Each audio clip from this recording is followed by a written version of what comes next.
Hear that rattling? Well, might have a problem, and we might have a solution. It's very easy to install. Let me show you guys how it's done.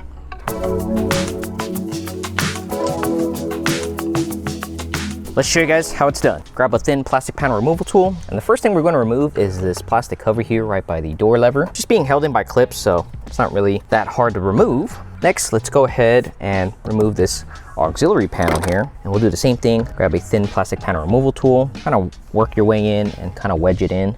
So after you prop it up, it's going to be a few connectors to remove, or just one. Push down the release tab and let it go. Next, let's go ahead and remove this plastic cover here, and this one you'll kind of want like a bend or like at an angle plastic panel removal tool so that we can kind of get your hands in. Let's go ahead and grab a Phillips screwdriver, and there's going to be a few screws we are going to be removing. So the first two you just saw are going to be located in that panel we just removed.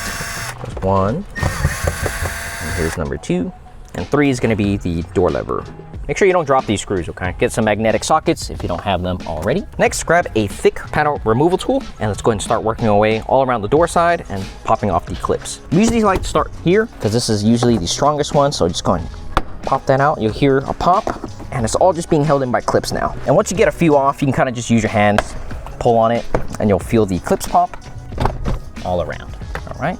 And this video is especially useful if you want to do some sound deadening like we are in your car, or if you want to replace the speaker.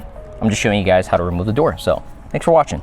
Just like that, it is loose. Carefully look behind and take a photo if you can of all the connections behind here, okay? That way you always remember what was originally plugged in and nothing's loose or nothing's missing. So let's go ahead and remove these first rods up here. Let's go ahead and firmly push them out like so. And always remember this orientation, okay? The white one's on top and the green one is on the bottom. There's gonna be a connector here we're gonna unplug. And lastly, there is the door connector on the bottom. And this one's just being held in by a tiny clip too. And that's it, guys. If you guys take a look at this door, all just being held in by clips, okay? And always double check once you remove the door that all these clips are here and there's no clips left remaining on the door panel. And while you're here, right now is a great opportunity to go ahead and just kind of wiggle things around and see what's specifically rattling in your vehicle. This car might be a little bit different from your vehicle, so just kind of wiggle things around, see what's rattling, see what kind of bothers you, so that way you can kind of get an idea of where you should sound deaden, okay?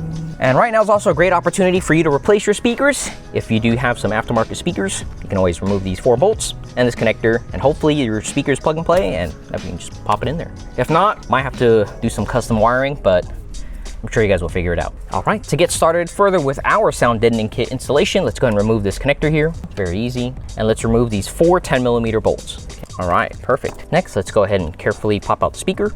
It might be wedged in like it is right now. It's okay. Slowly pull on it and it'll eventually come off.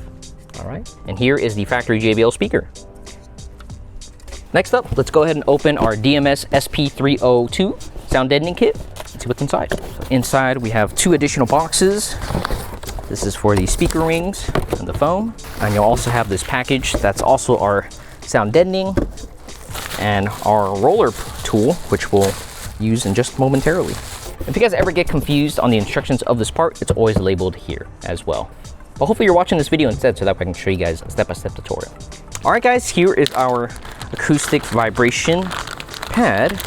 So it's just being held in with double-sided sticky tape, which is what we're gonna use to install, and also comes with the tool.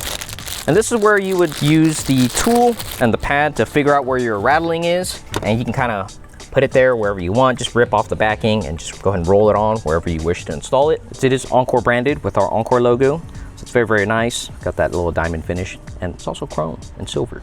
All right. I'm kind of just tapping around, see what kind of sounds cheap, and a little boomy in here. So I'm gonna actually use this pad on the inside. So I'm pretty much gonna be putting it right here, but on the outer door, not this side. Put my hand in here, stick it off to the side, and then I'll use my rolling tool to go and roll it. Much better. All right, next let's go ahead and grab our foam support strip, and this will attach around the factory speaker. So you're gonna rip off the adhesive backing, and this is how it's gonna look like. You can go ahead and work slowly, so that way you don't have to rip off the whole entire adhesive backing, so you'll start off slow. So here's the connector up top. Just gonna work my way around. And it is very, very sticky, so just be careful. If you ever mess up, you can always pull it up and redo your strip. All right, beautiful. So this is how it's gonna look like, all right? And after we've done that, let's go ahead and move on to the portion of the acoustics. Now this side pretty much sticks onto the inside here, and just note that there is a little Crash beam here, meant to protect your interior. So we're just gonna put our pad right above that. Let's go ahead and remove the backing, and we'll install it as close as we can and as further down as we can onto the crash beam. Give it a good firm push, make sure it's nice and secure. And what this helps is when the bass hits and the speaker's rocking back and forth, there's less room in here, and this will actually help bounce the bass right back towards you. All right, after that's in and our support ring is installed, let's go ahead and mount the speaker back in. Make sure all the holes line up. Put the factory connector back in. And let's go ahead and screw the 410 millimeters back in.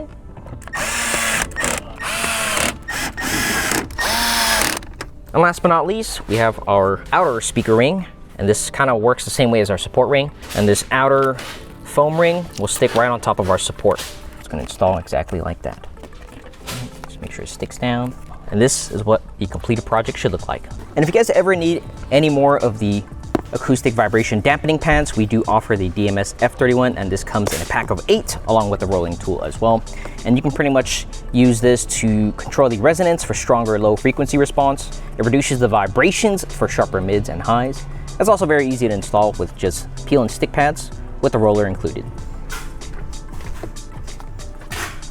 Cat America. All right, and before you begin, double check that photo you took of all the factory connections and how it looked like, so you don't forget. But I always remember. So let's go ahead and connect this door sill light back on first. This one's usually the hardest one because it is the shortest length. So just be very, very careful when you do. And then go ahead and match up the first bottom clips. This is usually the easiest because you can go ahead and see them. And then make sure the one towards the inner door is matched up. All right, and don't forget to reconnect the factory connection back here. Remember the 2 rods, the green one was on the bottom. You can kind of tell with the grease colors too, because the green one has yellow grease and the top one has white grease. I'm just putting these back into their slot and locking them in. All that's left to do is to go ahead and match up the clips on the bottom again and give it a good firm push. Beautiful. All right, you can kind of hear them clipping in. Just make sure all these clips are nice and secure, firmly in. And always double check the top piece here, okay? If the gap is too big, or if you have a gap, then something's off, okay? All right, all that's left to do, let's go ahead and screw back in the 3 screws and put the window switches panel back in. All right, match the clips, push down. Now before you go ahead and put these 2 plastic pieces back in, make sure you go ahead and test your functions.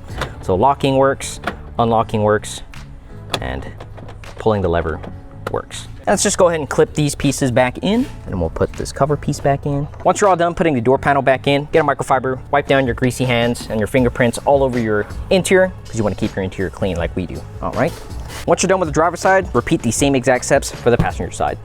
And that's it, guys. Our door speaker acoustic kit is very, very easy to install. If you guys have a JBL vehicle, this is going to be the one for you. Since you have larger speakers in the front, it's going to be the DMS SP302. And if you guys want to do it for your rear doors, you're going to do the same exact thing. The speaker size is going to be smaller, and the other kit for that is going to be DMS 301. And these are pretty much universal speaker kits that'll work with both a 6.5 speaker and a 9x8 speaker. If you guys have any questions or comments, leave us something down below that we can go ahead and reply to you. Make sure you guys hit the thumbs up, hit the like button, subscribe. See you guys next time.